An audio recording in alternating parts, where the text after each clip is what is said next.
ಬಸವಣ್ಣನ ವಚನಗಳು. ಸಾರ ಸಜ್ಜನನ ಸಂಘ ಲೇಸು ಕನ್ನಯ್ಯ, ತುಳದುಚ್ಚರನ ಸಂಘವದು ಭಂಗವಯ್ಯ. ಸಂಘವೆರಡುಂಟು, ಒಂದು ಇಡಿ ಒಂದು ಬಿಡು. ಮಂಗಳಮೂರ್ತಿ ನಮ್ಮ ಕೂಡಲ ಸಂಗನ ಶರಣರ. ಈ ವಚನದ ಅರ್ಥವೇನೆಂದರೆ, ಒಳ್ಳೆಯವರ ಸಂಘ ಒಳ್ಳೆಯದು, ಕೆಟ್ಟವರ ಸಂಘ ಅವಮಾನಕರವಾದ್ದು. ಎಲ್ಲರಲ್ಲಿ ಒಂದನ್ನು ನಾವು ಆಯ್ಕೆ ಮಾಡ್ಕೋಬೇಕು. ಇದೇ ಈ ವಚನದ ಅರ್ಥ. ಬಸವಣ್ಣನ ಮತ್ತೊಂದು ವಚನ. ತಂದೆ ನೀನು, ತಾಯಿ ನೀನು, ಬಂಧು ನೀನು, ಬಳಗ ನೀನು. ನೀನಿಲ್ಲದೆ ಮತ್ತಾರು ಇಲ್ಲಯ್ಯ, ಕೂಡಲ ಸಂಗಮ ದೇವ.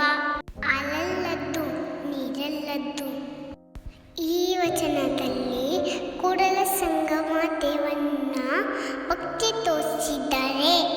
ತಂದೆ ತಾಯಿ ಬಂಧು ಬಳಗ ಎಲ್ಲ ನೀನೇ, ನೀನಿಲ್ಲದೆ ಯಾರೂ ಇಲ್ಲ. ನೀನು ನನ್ನನ್ನು ನೀರಲ್ಲಾದ್ದು ಹಾಕು, ಹಾಲಲ್ಲಾದ್ದು ಹಾಕು ದೇವ. ಇದೇ ಈ ವಚನದ ಅರ್ಥ.